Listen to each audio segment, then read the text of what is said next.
Welcome, everybody, to this week's podcast episode for the Financial Freedom Podcast.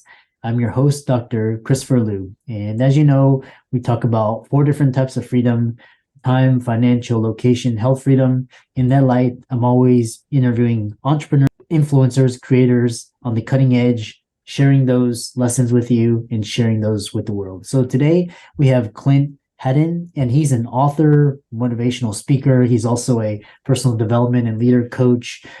Today he's going to be talking about how to go after what you really want, how to have purpose, dealing it with adversity. Really excited about this conversation. So, Clint, welcome. Thank you, Chris. I'm really thrilled to be talking with you today. So thank you so much for having me on. Yeah. We met through PodMat, and tell us more about your story, how you got started, and we will go from there. Yeah. Well, the personal development coach business that I started creating this last year came from what I guess you would say is a pretty unconventional manner. You know, it was something that was birthed out of a really difficult challenge. To call it adversity would probably be an understatement. But if I could give the listeners just a little bit of a background here. I mean, we all have adversity over the course of our lifetime, right? And so I've certainly had various kinds over the years. But about 3 years ago, our family was forced into facing the greatest challenge that we ever had to face. My oldest son, I have 3 boys. My oldest son, his name was Gabriel. At the very young age of about 8 years old, he was someone who had these big dreams and big goals and wanted to become a pilot, and he wanted to fly and do different things. And he didn't let go of that. You know, he dug into it and he pursued it. By the time he was a freshman in high school, he had an amazing opportunity to attend a 4-year aviation program through the school system here in McKinney, Texas, which is just outside of Dallas. And then he also joined a club at the local airport that was a club put together by a mentor figure who arranged for kids to be able to learn everything about the aviation industry, especially about flying, about how to do the maintenance, how to do the rehaul on motors, and a little bit of sweat equity to give them an opportunity to fly.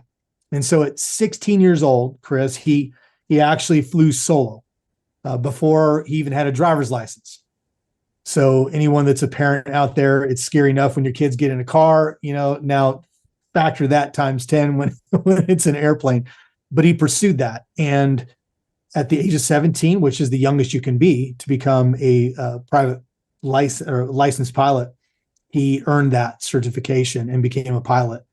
And so he was living his dream. And then on September 23rd of 2019, just about 3 months shy of his 18th birthday, he was getting hours doing what he normally did, nothing unusual. He took a friend to Arkansas, which is north of us, to drop her off so she could go back to the University of Arkansas after a long weekend. And on his way back, he ran into an unexpected weather system, and it created something that a lot of your viewers will probably be familiar with: the Kobe Bryant crash. You know, Kobe Bryant obviously being a globally known superstar. And it's called spatial disorientation. It's where you completely lose your horizon. And it was dark. And he flew into a mountainside and lost his life. And so, you know, a devastating blow for us, to say the least. Ultimately, though, what came out of it, and why this is an important part of, you know, me answering your question and how I ended up where I am today, is, Chris, I began to look at everything I was doing, my wife as well. We began to look at what we were doing as a vocation at that time. We began to look at how we spent our time. You know, there was something about losing him at such an unexpected early age that it just caused us to flip everything upside down and decide, what do we really want? What do we really want to be known for? How do we really want to influence and help people? Who are the people that we want to associate with? You know, all those questions, which led me to take a huge leap of faith for me to decide, you know, I'd been helping people for almost 20 years, Chris, but I had never done it as a personal development coach. I'd never done it in this fashion, certainly with not that kind of a story being part of my journey.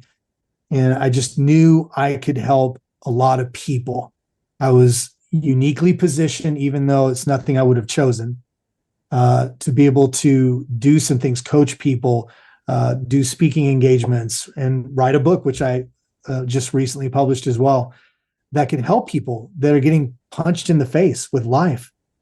Because let's face it, COVID hit 3 months after my son Gabriel passed away. So the entire world has had to deal with adversity on levels that none of us have ever had to experience before, and in ways that we've never imagined we would have to experience it. So I just wanted to be one person who was courageous enough to literally make a decision to change my life, so in hopes that I could change other people's lives. Very inspiring story, and very sorry for your loss, and really great for what you built. And so like I said, times are, these times is like really, it's all about resiliency, mental, emotional. So we'll talk about helping others find and revive their passion and live out their dreams. How can you help others to do that? Yeah. Well, what happened for me, obviously, the backdrop of my main motivation and story now. So as I began to look at, who am I? What am I really good at? Which for me, I've been an effective communicator for many years now. I've done a lot of public speaking, things like that. But mostly I love to help people. And I've always been someone who is willing to be very vulnerable about what's going on with me. I don't know if everybody in your audience feels the same way, but I love connecting with and learning from people, especially people who are really authentic and real about the ups and the downs, the positives and the negatives, because life is full of all those things.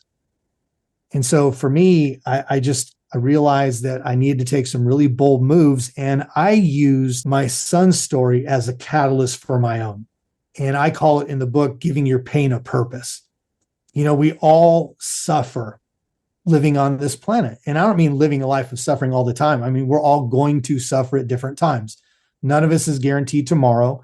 Financially, our lives can be turned upside down very quickly. Our health can be turned upside down very quickly and unexpectedly. None of us are guaranteed ease, right? So what I began to do is I began to look at, okay, his life was short-lived, but how did he approach it? And what I came to the conclusion of is that he was willing to take risks. He was willing to make courageous decisions. He was willing to put in the hard work necessary. Studying for that is no smart. Now, you're very familiar with something that's very difficult to study for, that takes years and years and lots of time. Flying, not as intense as becoming a doctor, but very, very intensive. And so I began to look at that, and I realized that there were pockets of my life where I was not as courageous. And for me, that had become the reason for that was become there were certain things in areas of my life where I wasn't satisfied. I wanted to have a greater impact. I wanted to reach a different set of people than I had been reaching for a period of time, but I'd never been willing to take that risk because I was making just enough money and had just enough influence to be comfortable. And my son didn't live comfortably. So as strange as that may sound to some, as a parent, you always hope to pass the baton of a legacy. And I really felt like with our situation, I had two choices. I could be crippled by losing him, or I could pick up part of his legacy along with mine and grow those two things together. And so for me, that's why I decided to take the leap of faith, start developing my personal development company, start reaching out. And now I'm speaking to corporate audiences. I'm meeting with people in different walks of life that maybe I never would have met before. This is certainly one format of it, doing podcasts. So I so appreciate you allowing me to take the time and come on here and discuss, where I'm going, where I can help people. But I think it takes courageous decisions, Chris. We have to be willing to take courageous decisions. And if you want to live an extraordinary life where you really have an impact on this planet, something long lasting, then you have to be willing to take risks. And that's not always easy, but it's something that I'm willing to do. And it's something that I'm really good at helping people identify and make the right decisions, because it does take courage to be risky, but you also have to have wisdom and know that you're making the right decisions as well, right?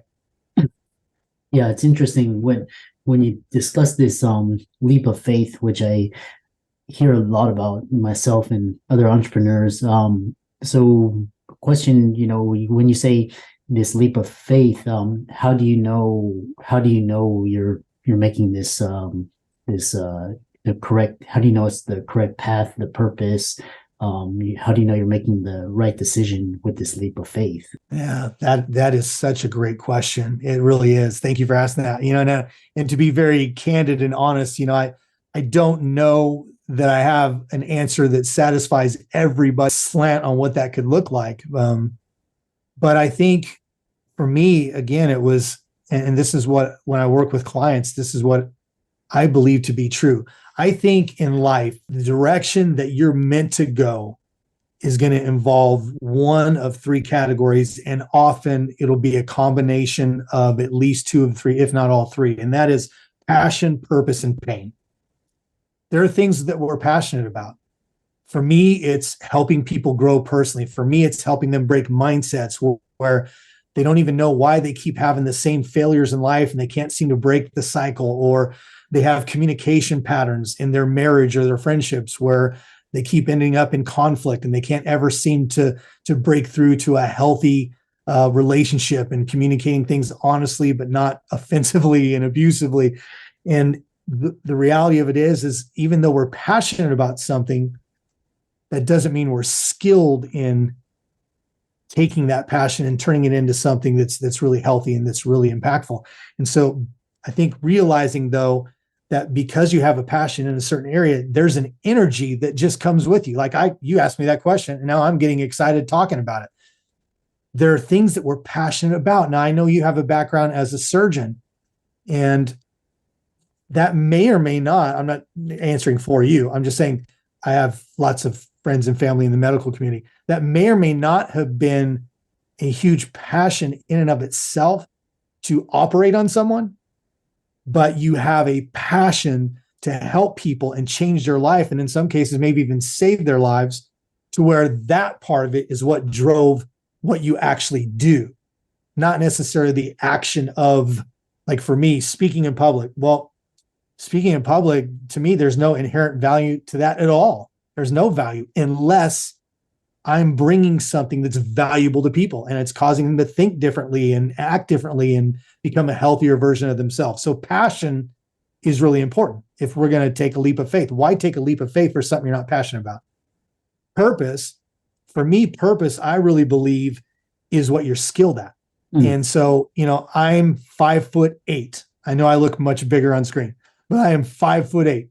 I am not geared physically to play professional football, right?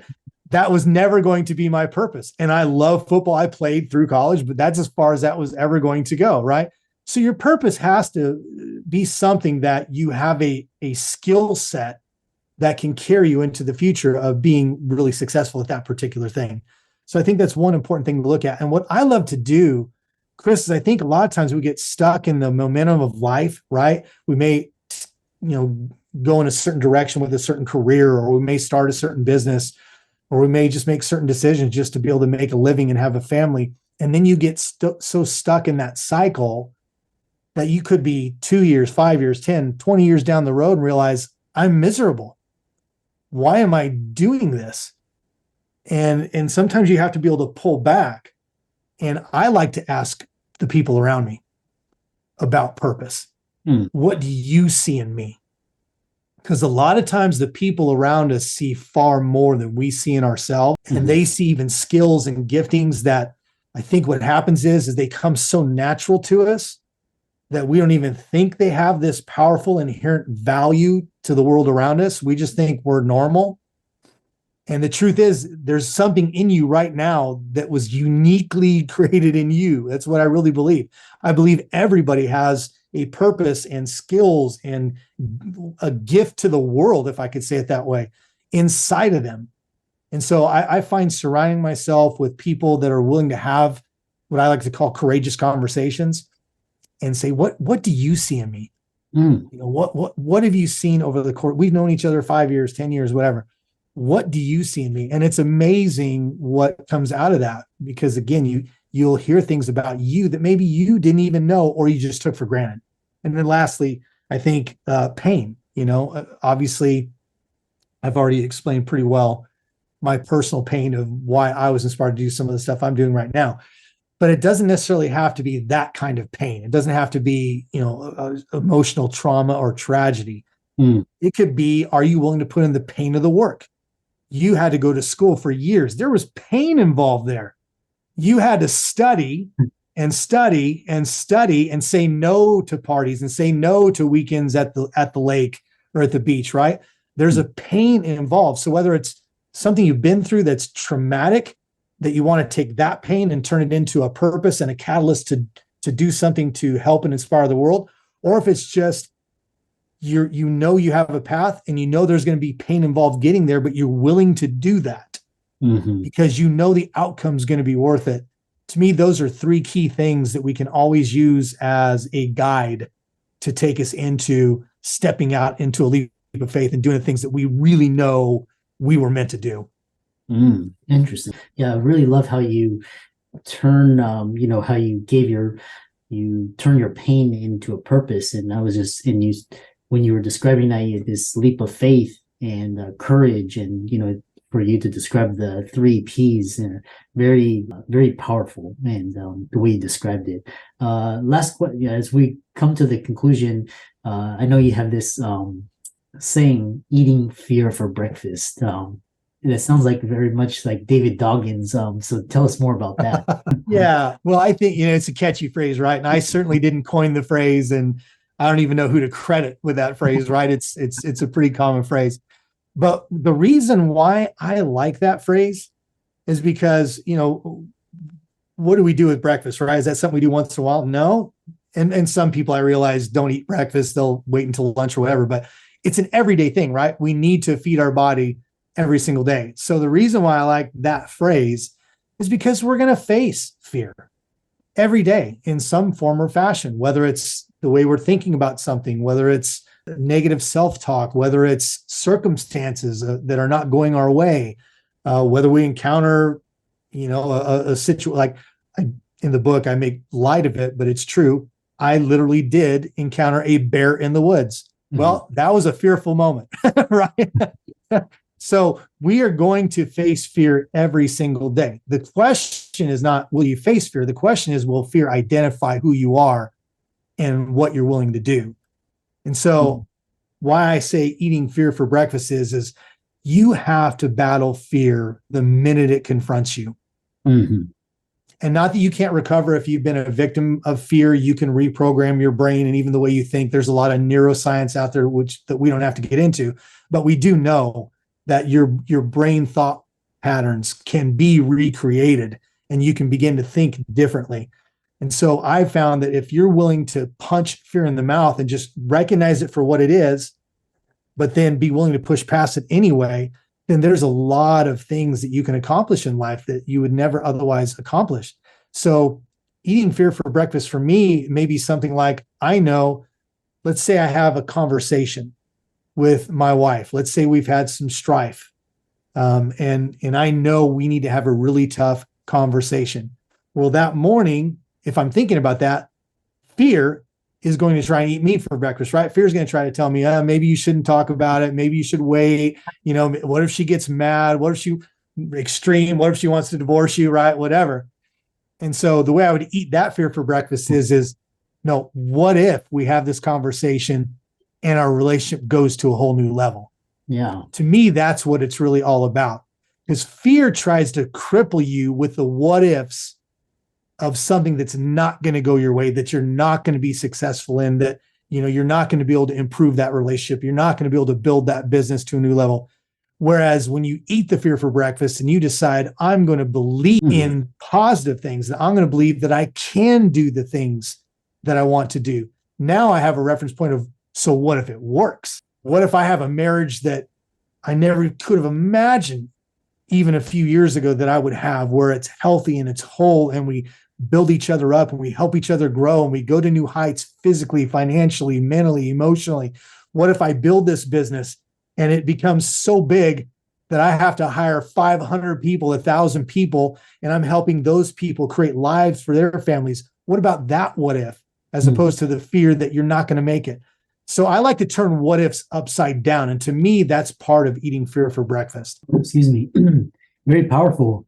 And I've really enjoyed this conversation. One of my very most impactful guests. I know all the listeners out there, a lot of them are inspired to check out your book, follow you on social media, your website, and contact you. So how can they do that?